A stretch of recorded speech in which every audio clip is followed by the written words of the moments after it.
We're here with Representative Mary Helen Roberts from the 21st District. How are you today? Well, I'm doing pretty well considering. I guess I'm tired too. So today is an important date in the legislative session. Tell us about it.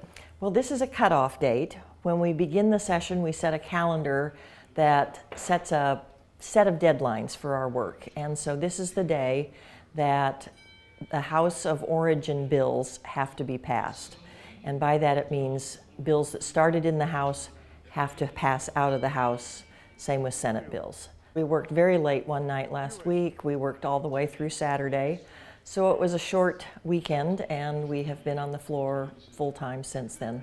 So if by 5 o'clock tonight we haven't started on a bill, it will no longer be moving through this session.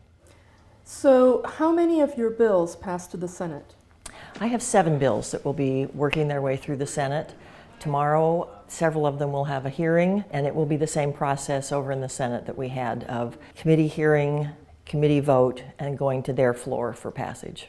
And of those bills that passed, which is the most significant to you?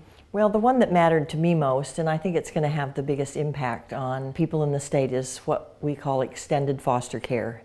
And that's the bill that allows a youth who has turned 18 at a time when it's normal for them to leave foster care, for them to make a request that they stay in the program. And it focuses on youth who are trying to get more education and those who are working to overcome barriers to become employed. And since those are 2 main paths into adulthood, either becoming more educated or starting in the workforce, we hope that'll help these young people transition into adulthood more smoothly.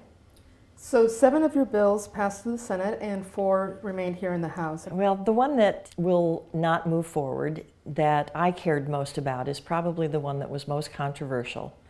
And that had to do with the way we sentence juveniles who have committed a serious violent crime. My bill was attempting to respond to a Supreme Court decision that said that there could not be sentences of a mandatory life without parole.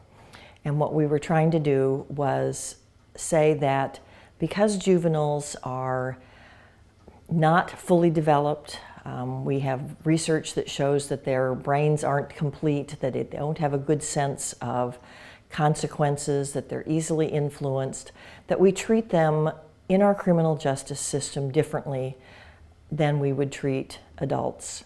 And so we were looking for not sentencing to life without parole, assuming that at some point in time they might become reformed, and that there would be a minimum sentence in the most violent of crimes of 20 years. They could also be sentenced for life, but at some point in their incarceration, they would be reviewed to see, has this person been reformed?